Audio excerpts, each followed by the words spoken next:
ധനം നേടാം, പണം നേടാം. The complete family entertainment game ഷോയിലേക്ക് എല്ലാവർക്കും സ്വാഗതം. എത്ര നാള് നിങ്ങള് എന്താണ് പ്രേമമായിട്ട് നടന്നു? പ്രേമമായിട്ട് നടന്നില്ല. പുള്ളിയുടെ ആ മറ്റേ ലിസ്റ്റ് ഉണ്ടല്ലോ, അതില് ഞാൻ ഇല്ലായിരുന്നു. പെൺകുട്ടികളുടെ ലിസ്റ്റ് ആദ്യം ഇന്നലെ പറഞ്ഞു. പക്ഷെ ഒരു കാര്യം എന്റെ ഇടയ്ക്ക് ഞാൻ പറഞ്ഞോട്ടെ, ഈ കൊറേ കാലം ഉണ്ടല്ലോ ഇദ്ദേഹം ആ ലിസ്റ്റിലുള്ള പലരും പരതി, അവരെല്ലാം ഇപ്പോഴത്തെ ഭാഷയിൽ സ്ക്യാച്ചിട്ട്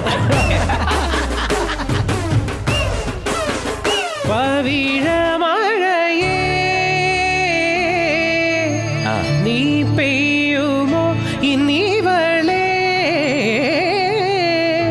നീ മൂളുമോ. ഒരു ഓണ സമ്മാനമായിട്ട് എന്തോ സർ ഉമ്മയൊന്നും വെക്കുന്നത് ഇഷ്ടമല്ല.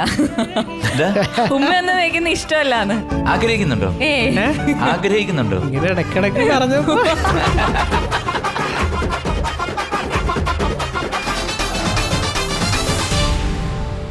അപ്പൊ ചിത്ര ദിവസം വീണ്ടും നമ്മൾ കൂടുകയാണ്.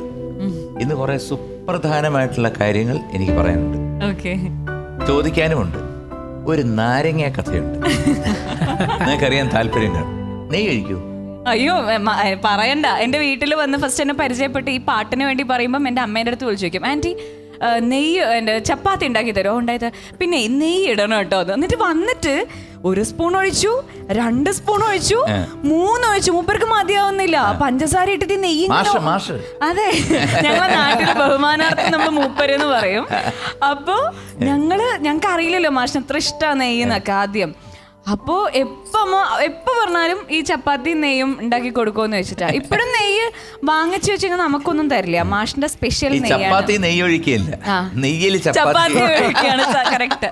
എല്ലാത്തിലും നമുക്കൊന്നും തരില്ല. മാഷിന്റെ തെറ്റത് അളവറ്റ് മാറിപ്പോയി കഴിഞ്ഞാൽ ചോദിച്ചു നിങ്ങൾ എടുത്തോ? ഞാനൊന്നും എടുത്തിട്ടില്ലേ ദൈവമേ. ആകെപ്പാടെ പ്രശ്നം ഉണ്ടാക്കുന്ന ഈ മാഷ് അല്ലെങ്കിൽ മൂപ്പര് നെയ്ക്കല്ലേ ഉള്ളൂ, ഇതിനൊന്നും അല്ലല്ലോ. ഓണം ആയതുകൊണ്ട് ചോദിച്ചാണ്. കാരണം അവിടെ അനു വരുന്ന എന്നെ ഇങ്ങനെ നോക്കുന്നു, കാരണം ഓണമായിട്ടൊന്നും ഇല്ലേ എന്നൊരു നോട്ടം, അത്രേ ഉള്ളൂ. ഓക്കെ, സോ സവാരി ഗിരിഗിരിയിൽ 3ാമത്തെ ചോദ്യം. തമിഴ്നാട് പോലീസ് സൂപ്രണ്ട് കഥാപാത്രത്തിലെത്തുന്ന നടൻ ആരാണ്? A Nizhalgal Ravi, B Ilavarasu, C Samuthirakani. എനിക്കറിയാം. ഓപ്ഷൻ എ നിഴൽകൾ രവിയെ ഞാൻ എടുത്തു വെച്ച് പൂട്ടി അവിടെ ഇരിക്കട്ടെ. ഏറ്റവും മനസ്സിൽ ഓർമ്മ നിൽക്കുന്ന ഒരു അംഗീകാരം എവിടുന്നാണ് കിട്ടിയിരിക്കുന്നത്? ഇപ്പൊ പെട്ടെന്ന് ചോദിച്ച ഐഡിയ സ്റ്റാർ സിംഗറിൽ വന്നിട്ട് 2ാമത്തെ റൗണ്ടിൽ ഞാൻ പാടിയ പഴം തമിഴ് പാട്ട്. അപ്പോൾ ആ പാട്ട് ഞാൻ പാടുന്നതിന് മുന്നേ പെരുമ്പാവൂർ സാറിനെ കാണാൻ പോയി. സാർ ഈ പാട്ടാണ് പാടാൻ പോണത്, അപ്പോൾ ഞാൻ ഒന്ന് പാടി കേൾപ്പിക്കാൻ, എന്തെങ്കിലുമൊക്കെ ഉണ്ടെങ്കിൽ ഒന്ന് കറക്റ്റ് ചെയ്ത് തരണമെന്ന് പറഞ്ഞ് കേൾപ്പിച്ച്. അപ്പോൾ സാറ് ആ നൊട്ടേഷനൊക്കെ പറഞ്ഞ് അതിങ്ങനെയാണെന്നൊക്കെ പറഞ്ഞിട്ട് ഞാനിത് പാടിയതിന് ശേഷം, ടെലികാസ്റ്റിന് ശേഷം സാറ് വിളിച്ചിട്ട് എൻ്റെ അടുക്ക പറഞ്ഞ് നന്നായി പാടി. അതുവരെ ഞാൻ ഈ ഷോയിൽ വരുന്നുണ്ടെങ്കിലും എനിക്കൊരു കോൺഫിഡൻസ് ഇല്ലായിരുന്നു. ഞാൻ ആസ് എ സിംഗർ ഇതുപോലൊരു വലിയൊരു മത്സരത്തിൽ മത്സരിക്കാനുള്ളൊരു ഒരു സംഭവം നമ്മുടെ കയ്യിൽ ഉണ്ടോ എന്നുള്ളൊരു സംശയമുണ്ട്. പക്ഷെ ആ ഒരു സാറിൻ്റെ ഫോൺ കോള് പിന്നീട് അങ്ങോട്ടുള്ള ആ ഷോയിൽ എനിക്ക് പാടാനായിട്ട് ഭയങ്കര ഒരു എനർജി തന്നു. കാരണം സാറ് കൊള്ളാം എന്ന് പറഞ്ഞപ്പോൾ കിട്ടിയ ഒരു ഫീല് അത് ഭയങ്കരമായിരുന്നു. അത് എനിക്ക് ഭയങ്കര ഒരു അംഗീകാരമായിട്ട് പിന്നീട് എനിക്ക് അങ്ങോട്ടുള്ള പാട്ടുകൾ പാടിയപ്പോൾ അത് ഭയങ്കരമായിട്ട് ഗുണം ചെയ്തിട്ടുണ്ട്. തീർച്ചയായിട്ടും അല്ലെ, സാറിന്റെ അനുഗ്രഹം അല്ലെങ്കിൽ സാറിന്റെ വാക്കുകൾ എന്ന് പറഞ്ഞു കഴിഞ്ഞാൽ ഒരു നാഷണൽ അവാർഡ് കിട്ടുന്ന പോലെ. Okay, so A Nizhalgal Ravi ഉത്തരം ശരിയാണ്. Congratulations, very good, very good. സവാരി ഗിരിഗിരിയിൽ 4ാമത്തെ ചോദ്യം. ഇതാ ഒരു വീഡിയോ കാണാം. പരിചയപ്പെട്ടില്ലേ? എന്റെ പുതിയ കക്ഷിയാണ് സജി. പുതിയ കക്ഷി വക്കീലിന്റെ അടുത്ത് വാദമൊക്കെ ആയിട്ടായിരുന്നു? ഇല്ല, ഞാനിപ്പോ എത്തിയുള്ളൂ. നന്നായി അല്ലേ? അല്ല, ഈ ആധാർ കാർഡിന്റെ കാര്യം പറഞ്ഞല്ലോ, ആധാർ കാർഡ് ഉണ്ടാക്കി കൊടുക്കുന്ന പരിപാടിയാണോ? അല്ലല്ല, പ്രൊഫഷനല്ല. നമുക്കൊരു ദോശ പറഞ്ഞാലോ? പറയട്ടെ. ഒരു ദോശ എന്തിനാണ്? 2 ദോശ ആയിക്കോട്ടെ. 2 ദോശ. വക്കീൽ ഫീസിന് തരപ്പെടുത്താലോ? അതൊന്നും ഒരു കുഴപ്പമില്ല, അധികം ആൾക്കാരിക്കല്ലേ, നമുക്ക് പടയ്ക്കാം. അപ്പൊ വക്കീൽ ഫീസ് തരാൻ പോണേ? നമുക്കൊരു വരുമാനത്തിനുള്ളൊരു ചെറിയൊരു സംഭവം കൊണ്ടല്ലേ നമുക്ക് ഫീസ് അടയ്ക്കാൻ പറ്റുള്ളൂ. ചോദ്യം: ഇതിൽ സജി എന്ന കഥാപാത്രം എങ്ങനെ വക്കീൽ ഫീസ് കൊടുക്കാനാണ് നിശ്ചയിച്ചിരിക്കുന്നത്? എ കടം വാങ്ങി, ബി മോഷണം നടത്തി, സി പോക്കറ്റ് അടിച്ച്. പോക്കറ്റ് അടിച്ച്. താങ്കൾക്ക് വേറെ ഓപ്ഷൻ ഉണ്ടോ? മോശം ഇല്ല ഇപ്പൊ താങ്കളായി എല്ലാം വിളിക്കും. മൂന്നായി കേട്ടോ. ആദ്യം മാഷ്, പിന്നെ മൂപ്പര്, ഇപ്പൊ താങ്കള്. ഇനി അടുത്ത 2 ചോദ്യങ്ങളും ഇടേ നിനക്ക് വല്ല പറയാം. സി പോക്കറ്റ് അടിച്ച് ഞാൻ എടുത്തു വെച്ച് പൂട്ടി. ഈ അദ്ദേഹം ഇങ്ങനെ റൊമാൻറ്റിക് ആയിട്ട് സംസാരിക്കാം ഇല്ല. അതെന്തത്? എനിക്കറിയില്ല. ഞാൻ അതാ പറഞ്ഞു തന്നെ. എല്ലായിടത്ത് ആരോ വിളിച്ചപ്പോ ചോദിച്ചു നിങ്ങളുടെ ബെസ്റ്റ് മൊമെന്റ്സ് ഒക്കെ പറയുമെന്നെന്തോ പറഞ്ഞിട്ടുണ്ടായിരുന്നു. അപ്പൊ ഞാൻ ഞങ്ങളെ ബെസ്റ്റ് മൊമെന്റ്സ് ആക്ച്വലി ഫ്രണ്ട്സ് ആയിരുന്നപ്പോഴായിരുന്നു. എൻഗേജ്മെന്റ് കഴിഞ്ഞതോടെ ആ ഒരു ഇതൊക്കെ പോയി. പക്ഷെ ഇൻസ്റ്റാഗ്രാമിലും ബാക്കിയുള്ള ഇതിലൊക്കെ കാണും ഭയങ്കര ചക്കരയും തേനുമാണ്. അതൊക്കെയാണ്. ഓവർ റൊമാൻറ്റിക് ഒന്നും അല്ല. റൊമാൻസ് ഒക്കെ കുറവ് ഇപ്പൊ ഇത്തിരി വന്നു. ഉണ്ട് വ്യത്യാസം വന്നു. ആ ലിസ്റ്റിനകത്ത് ഭയങ്കര ഡെവലപ്മെന്റ് അവരടുത്ത് ഭയങ്കരമായിരുന്നു. അത് എന്താ സംഭവിച്ചെന്ന് പറയാം. 15 വർഷത്തിനകത്ത് എല്ലാം കൊടുത്ത് തീർത്ത് കഴിഞ്ഞ് ഇപ്പൊ ലിസ്റ്റ് ബാക്കിയില്ല, സ്റ്റോക്ക് ഇല്ല. അപ്പൊ ഇപ്പൊ തന്നെ സ്റ്റോക്ക് തീർന്നത് കാരണം മറ്റേ എന്താണ് കമൂറ സാറിന്റെ പാട്ട് പാടിക്കൊണ്ട് നടക്കുക. ഏകാന്തതയുടെ അപാരതീരം. ബാലാമണി എന്ന സീരിയലിൽ അഭിനയിച്ചല്ലോ. അതിനുശേഷം ഒരു ഇടവേള, അതെന്താണ്? അത് ബാലാമണി ചെയ്ത് കഴിഞ്ഞ സമയത്താണ് എനിക്ക് എൻ്റെ ഡിഗ്രി കഴിഞ്ഞിട്ടുണ്ടായിരുന്നത്. അപ്പം വീട്ടുകാർക്കൊക്കെ പഠിക്കണം എന്നുള്ള ഒരു ഇതുണ്ടായിരുന്നു. പിന്നെ ആ സമയത്ത് അഹങ്കാരമാണ് സർ, വേറെ ഒന്നുമല്ല. നമുക്ക് ഇത്രയും നല്ല ഹിറ്റായിരുന്നു ആ സീരിയല്. അപ്പൊ പ്രശസ്തിയൊക്കെ ഇത്തിരി കിട്ടിയപ്പോൾ നമ്മൾ വിചാരിച്ചു നമ്മൾ ഭയങ്കര കൊമ്പത്താണെന്നൊക്കെ വിചാരിച്ചു. ഞാൻ പറഞ്ഞു ഞാൻ ബ്രേക്ക് എടുക്കുകയാണ്, എനിക്ക് പഠിക്കാൻ പോകണം എന്ന് പറഞ്ഞ് അങ്ങനെ ഞാൻ ആക്ച്വലി 2 വർഷമേ വിചാരിച്ചുള്ളൂ, PG ചെയ്യാനേ വിചാരിച്ചുള്ളൂ. പക്ഷെ ആ ബ്രേക്ക് വല്ലാണ്ട് നീണ്ടുപോയി. പിന്നെ ഞാൻ എന്ത് ചെയ്തു, ഞാൻ ചെയ്തു വെച്ച പൈസ എല്ലാം എടുത്തിട്ട് ഞാനൊരു ബിസിനസ്സിൽ ഇൻവെസ്റ്റ് ചെയ്തു. അപ്പൊ ഞാൻ ബിസിനസ് എന്ന് പൈസ പിന്നെ അതൊരു ക്രൂഡ് ഓയിലിന്റെ ബിസിനസ് ആയിരുന്നു ദുബായില്. അച്ഛന്റെ സുഹൃത്ത്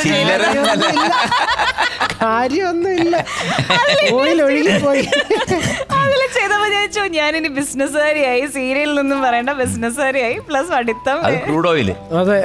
ഒന്നും അറിയില്ലായിരുന്നു.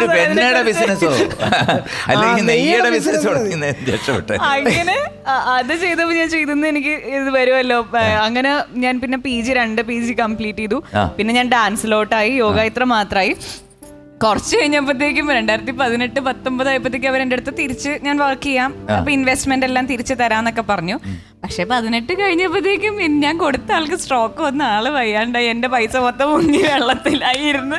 അവസാനം വർക്ക് ഒരുപാട് വന്നിരുന്നപ്പോഴൊക്കെ എനിക്ക് അഹങ്കാരം. അയ്യോ ചേട്ടാ പറഞ്ഞിട്ടുണ്ട് കേട്ടോ, സത്യം. സത്യം. അതായത് ഞാൻ പലപ്പോഴും ആലോചിക്കും, എല്ലാരും ബിസിനസ് ചെയ്യും, നമുക്കൊന്ന് ചെയ്തൂടെ. ഞാൻ ചെറിയ ചെറിയ സംഭവങ്ങളൊക്കെ നോക്കി, അട്ടർ ഫ്ലോപ്പാണ്. ഞാൻ തുടങ്ങിയതെല്ലാം പൊളിഞ്ഞു. അതായത് നമുക്കൊന്ന് പറഞ്ഞിട്ടുണ്ട്, പാടുക, പൈസ വാങ്ങിക്കുക, ജീവിക്കുക. ഇതേ നമുക്ക് പറഞ്ഞിട്ടുണ്ട്. ഇതെന്തെങ്കിലും യോഗയോ ഡാൻസോ അഭിനയോ എന്തെങ്കിലും ഉള്ളത് മതി. ഉള്ളത് കൊണ്ട് ഓണം പോലെ ഇന്ന് ഓണം അത് മതിയായിരുന്നു എനിക്ക് പിന്നെ തോന്നി. അങ്ങനെ വല്ല ഇവിടെ തോന്നിയില്ലല്ലോ. ഇല്ല ഇത് യോഗമാ, ഞങ്ങളുടേത് യോഗമാ. കല്യാണം എന്നുള്ളത് ഞങ്ങൾ എന്തായാലും ഒരു നക്ഷത്രം തിരുവോണം. അവിടെ ഓണം എനിക്ക് വയ്യ. ഇവിടെ ഞാൻ അനിഴം. തിരുവോണം അനിഴം നല്ല ചേർച്ചയാ. പോക്കറ്റ് അടി അല്ലേ? സി പോക്കറ്റ് അടി. ഉത്തരം ശരിയാണ്. Congratulations, very good. അടുത്ത സെഗ്മെന്റിലോട്ട് നമ്മൾ കയറുകയാണ്. ഓക്കെ, രാജമാണിക്യം. ഇതില് ഒരു ചോദ്യം, നോ ഓപ്ഷൻസ്, 10 സെക്കൻഡ്. പക്ഷെ അതിനു മുമ്പ് വിജയുടെ വീട്ടിലെ അന്തരീക്ഷം, അച്ഛൻ ഡോക്ടർ, അങ്ങനെ ആ അന്തരീക്ഷമായിട്ട് പൊരുത്തപ്പെട്ടു പോവാൻ ബുദ്ധിമുട്ടുണ്ടോ?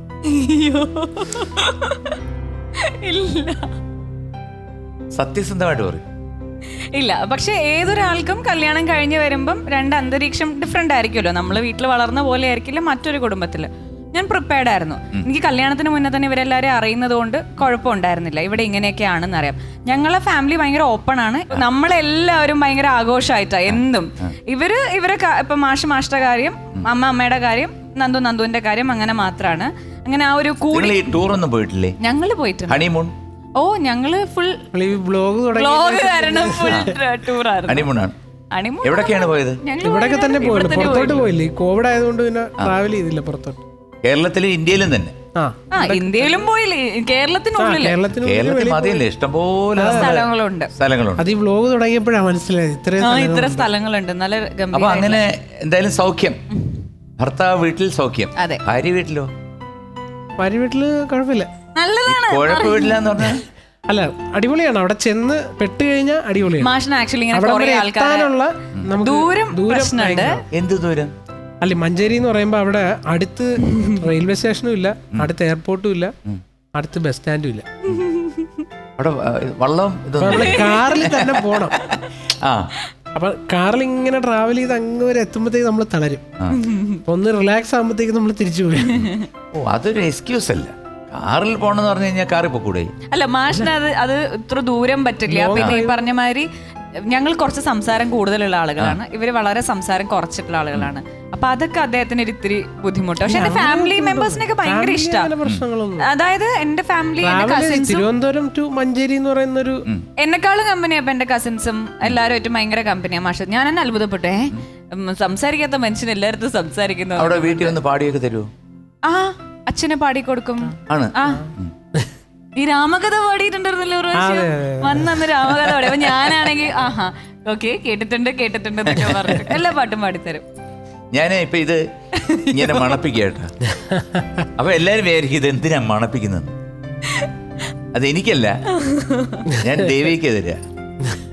Thank you sir. ആവശ്യം തന്നെ. കാരണം വിജയ തന്നെ പറയും എന്താണ് നാണോ? അല്ല, ഇത് എങ്ങനെ പറയണോന്ന് എനിക്ക് അറിയത്തില്ലല്ലോ. ദേവിക്ക് എങ്ങനെ അത് പറയുന്നത്? ഞാൻ പറഞ്ഞപ്പോ അല്ലെങ്കിൽ ഞങ്ങളടുത്ത് ഡോക്ടർ പറഞ്ഞപ്പോ ഞാൻ ചോദിച്ചു, ഞാൻ പൊതുവേ നമ്മൾ ടി-വിയിലൊക്കെ അല്ലേ കാണാം, ഭയങ്കര എക്സൈറ്റഡ് ആയിട്ടല്ലേ ഹസ്ബൻഡ്സ് ഒക്കെ എല്ലാവരും ഉണ്ടായിരിക്കുക. മാഷിന്റെ മുഖത്തു ഞാൻ വിചാരിച്ചു അറ്റ്ലീസ്റ്റ് ഇതിനെങ്കിലും എന്തെങ്കിലും ഒരു വികാരം ഉണ്ടായിരിക്കും. ഇപ്പൊ എത്ര മാസമാണ്? ഇപ്പൊ 2 മാസം കഴിഞ്ഞു അല്ലേ? തേർഡ് മന്ത് സ്റ്റാർട്ട് ചെയ്യും. അപ്പൊ ഇത് അറിഞ്ഞിട്ട് ഒരു വികാരവും ഇല്ല? വികാരമൊക്കെ ഉണ്ട്. അപ്പൊ എന്തായാലും നിങ്ങൾ അമൃത ടി വഴിയാണ് അതെ ലോക മലയാളികളെ ഇത് അറിയിക്കുന്നത്. അപ്പൊ ഇതും അമൃത ടി വഴി അങ്ങനെ അറിയിക്കുകയാണ്. അതെ. ആദ്യത്തെ കൺമണി ആണായിരിക്കണം, ആരുമേ കണ്ടാൽ കൊതിക്കണം, അവൻ അച്ഛനെ പോലെ. അത്ര മാത്രമേ എനിക്ക് ചോദ്യമുള്ളൂ. അച്ഛനെ പോലെ ഇരിക്കണോ അതോ അമ്മയെ പോലെ ഇരിക്കണോ? മാഷ് പറഞ്ഞോട്ടെ ഉത്തരം. മാഷ് പറയും. അച്ഛന്റെ പാട്ടും അമ്മയുടെ ഡാൻസും. സ്വഭാവം ആരെ പോലെ വേണമെന്നാ ചോദിച്ചേ? അത് അച്ഛന്റെ ബുദ്ധി,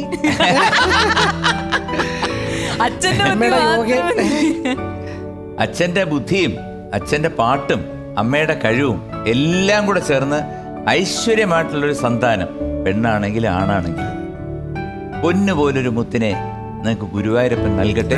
ഞാനിപ്പോ പറയാൻ ഞാൻ പ്രാർത്ഥിക്കുന്നു. So the last question. Vishnu Unnikrishnan അവതരിപ്പിച്ച വക്കീൽ കഥാപാത്രം പറയുന്ന ഒരു പഴഞ്ചൊല്ലോടെയാണ് സിനിമ അവസാനിക്കുന്നത്. ഏതാണ് ആ പഴഞ്ചൊല്ല്? Your time starts now. പറഞ്ഞോ. അയ്യോ, പൊട്ടനെ ചട്ടൻ ചതിച്ചാൽ ചട്ടനെ ദൈവം ചതിക്കും. അങ്ങനെയാണോ തിരിച്ചാണോ? ചട്ടനെ പൊട്ടൻ ചതിച്ച അയ്യോ എന്താണ്? ചട്ടനെ ദൈവം ചതിച്ചാൽ പൊട്ടനെ അല്ല. ഷുവറാണോ? കറക്റ്റ് ആണോ? സമയം കഴിഞ്ഞു. എന്നാലും ഞാൻ ഒരു ഇതും കൂടെ ചോദിക്കുകയാണ്. ഇല്ല ദൈവം ലാസ്റ്റ് അല്ലേ?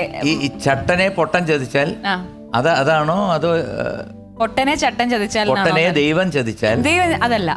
ചട്ടനെ പൊട്ടൻ ചതിച്ചാൽ പൊട്ടനെ ചട്ടൻ ചതിച്ചാൽ ചട്ടനെ പൊട്ടനെ ചട്ടൻ ചതിച്ചാൽ ചട്ടനെ ദൈവം ചതി. കറക്റ്റായിട്ട് പറ. അതായത് ചട്ടനെ പൊട്ടൻ ചതിച്ചാൽ അത് ചട്ടനെയാണോ അതോ പൊട്ടനെ ചട്ടനാണോ? എനിക്ക് ഓർമ്മയില്ല. പൊട്ടനെ ചട്ടൻ. പൊട്ടനെ ചട്ടൻ ചതിച്ചാൽ ആരാണോ ചതിച്ചത് അവര് ദൈവം ചതിക്കും. പൊട്ടനെ ചട്ടൻ ചതിച്ചാൽ ചട്ടനെ ദൈവം ചതിക്കും. അത് സത്യമാണ്. സോ ഉത്തരം ശരിയാണ്. 20,000 രൂപ സമ്മാനമായി ലഭിച്ചിരിക്കുന്നു. Very very very. ഒറ്റ കാര്യം കൂടെ, ആരാണ് വീട്ടിൽ പുലി? ആണോ ആണോ ആണോ അതോ പുള്ളിക്കാരി ഇപ്പം കുറച്ച് കടുവയും പുലിയൊക്കെ ആയി വരുന്നുണ്ട്. ഓപ്പണിംഗ് അത് ഇതുകൊണ്ടായിരിക്കും അല്ലേ? അതെ അതെ. ഞാൻ 2 മാസം ഗർഭിണിയാണ്, അല്ല, എന്നെ ഒന്നും പറയരുത്. ഇല്ലില്ല. അല്ല ഇച്ചിരി അത് വരുന്നുണ്ട്. ഞാൻ പറഞ്ഞ ഞാൻ ഇടിക്കും. അങ്ങനെ പറയില്ല മാഷ, അങ്ങനെ പറയരുത്, ഞാൻ ഇങ്ങനെയാണ് എന്ന് പറയും. അപ്പൊ മാഷ ശരിയാട്ടോ. ഓക്കെ ദേവിക. പിന്നെ ഒരു കാര്യം ചോദിക്കാൻ മറന്നുപോയി. സുരേഷ് ഗോപി അടുത്ത ബന്ധു പോലാണ് അല്ലേ വിജയ്ക്ക്? പണ്ട് തൊട്ടേ എനിക്കറിയാം. കാരണം സുരേഷ് ഞാൻ മിക്കവാറും വിളിക്കാറുണ്ട് ഇടയ്ക്കിടയ്ക്കൊക്കെ. നല്ല കാര്യങ്ങൾ അദ്ദേഹം MP ആയിട്ട് പ്രസംഗം ഒക്കെ നടത്തുമ്പോഴത്തേക്ക് ഞാൻ വിളിച്ച് കൺഗ്രാജുലേറ്റ് ചെയ്യാറുണ്ട്. Is A great human being also. വീണ്ടും ഞാനൊരു വിശേഷം അറിഞ്ഞു. അദ്ദേഹം ഒരു ഡേറ്റ് തന്നിട്ടുണ്ടെന്നും വിജയ് മാധവ് ഒരു സംവിധായകനായിട്ട് മാറും എന്ന് പറഞ്ഞു. ഞാനങ്ങനെ എനിക്കൊരു ഭയങ്കര ആഗ്രഹം, സിനിമ സംവിധാനം ഭയങ്കര ആഗ്രഹമായിരുന്നു. അപ്പോൾ ഞാൻ കുറച്ച് വർഷം മുന്നേ ആണ്. അപ്പോൾ അത് ഒരു സബ്ജക്റ്റ് ചേട്ടന് ഇഷ്ടപ്പെട്ടിട്ടുണ്ട്.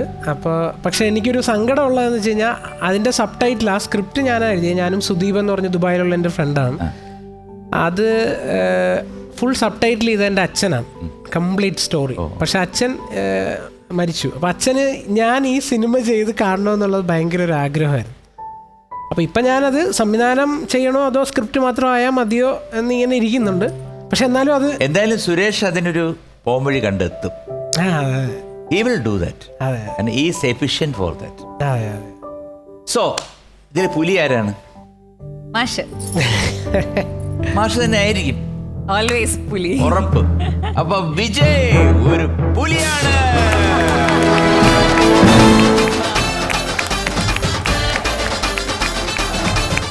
വിജയ തുടക്കത്തിൽ പറഞ്ഞു പമ്പാ ഗണപതിയാണ് ഫസ്റ്റ് സോങ് എല്ലായിടത്തും പാടുന്നത്, അവസാനിപ്പിക്കുന്ന Velmuruga. Come on. In between ഞാനൊരു കാര്യം പറഞ്ഞോട്ടെ. സാറിന് ആക്ച്വലി മാസ്റ്റർ ലൈഫിലും എൻ്റെ ലൈഫിലും ഇപ്പം സാറിൻ്റെ ഒരു ഇമ്പോർട്ടൻറ്റ് ഘടകമാണ് ഞങ്ങൾ ഓരോ ലൈഫിൽ, പ്രൊഫഷണൽ ലൈഫിൽ. പക്ഷെ ഞങ്ങൾ പേഴ്സണൽ ലൈഫിലും ഓൾമോസ്റ്റ് ഡെയിലി സാർ ഉണ്ട്. അതെന്ന് വെച്ച് കഴിഞ്ഞാൽ ഞങ്ങൾ ഡെയിലി ട്രാവൽ ചെയ്യുമായിരിക്കും. എപ്പോൾ ഞങ്ങൾ ഇടുന്ന പാട്ടെന്ന് പറഞ്ഞു കഴിഞ്ഞാലും സാറുടെ പാട്ടായിരിക്കും. എപ്പൊ ഞാൻ മാഷടുത്ത് പാടി തരാൻ പറയുന്ന പാട്ടും അത് കംപ്ലീറ്റ്ലി സാർ. അപ്പൊ ഞങ്ങൾ തന്നെ പറയും അതൊരു പ്ലേലിസ്റ്റ് നമ്മൾ സെറ്റ് ചെയ്യുന്നതല്ല, അത് ഓട്ടോമാറ്റിക്കായിട്ട് അത് ലൂപ്പില് വരുന്നത് എല്ലാ പാട്ടും. ഞാനേ നിങ്ങളെ വിടൂല്ല. അപ്പൊ ഇവിടെ വന്നപ്പോൾ ഞങ്ങൾക്ക് ഭയങ്കര സന്തോഷമായി. അപ്പൊ എനിക്കിത് പറയണമെന്ന് തോന്നി. കാരണം ഞങ്ങൾ ഡെയിലി കേൾക്കുന്നു, ഡെയിലി ഞങ്ങളുടെ എല്ലാ കോൺവെർസേഷൻ്റെ ഇടയിലും സാറിന്റെ പേര് വരാറുണ്ട്. അങ്ങനെയായിരുന്നു പെട്ടെന്ന് സാറിന്റെ ബർത്ത്ഡേ അന്ന് ഞങ്ങൾക്ക് ഗുരുവായൂരിന്ന് കാണാൻ പറ്റുമ്പോൾ അതിലും ഭയങ്കര സന്തോഷമായി. അപ്പൊ ഇവിടെ വരാൻ പറ്റിയാലും ഇത്ര സംസാരിക്കാൻ കഴിഞ്ഞാലും ഒരുപാട് സന്തോഷം. Thank you.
പറനിറയെ പൊന്നളക്കും പൗർണമിരാവായി പടിഞ്ഞാറേ പൂപ്പാടം അഴകിൻ പാൽക്കടലായി നുരയിടുമലയിൽ നമുക്കു തുഴയാനമ്പിളിത്തോണി പക്ഷെ ദൃശ്യം 2 ഞാൻ എല്ലാവരും ഞാൻ കരഞ്ഞ ഇത് ഡയലോഗ്സും ആ സീനും ഇതെല്ലാം കണ്ടു കഴിഞ്ഞപ്പോഴത്തേനും ഒരുപാട് പേര് എന്നെ വിളിച്ചു പറഞ്ഞു, ഞങ്ങൾ ഒട്ടും പ്രതീക്ഷിച്ചില്ല, നിങ്ങൾ ഞങ്ങളെ കരയിപ്പിച്ച് കളഞ്ഞു കേട്ടോ, ഇങ്ങനെയൊക്കെ കരയോ എന്നൊക്കെ പറഞ്ഞിട്ട് ഉള്ള ഒരു ഇതായിരുന്നു. മനസ്സിൻ മടിയിലെ മാൻതളിരിൽ മയങ്ങൂ മണിക്കുരുന്നേ.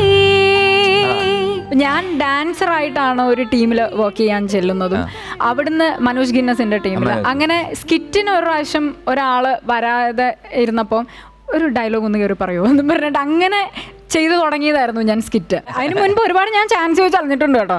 ഞാൻ ഇഷ്ടംപോലെ ചാൻസ് ഒക്കെ ചോദിച്ചിട്ടുണ്ട്. പ്രശ്നമല്ലോ? ഇല്ല ഒരു കുഴപ്പമില്ല. ആരും തന്നില്ല തന്നെ.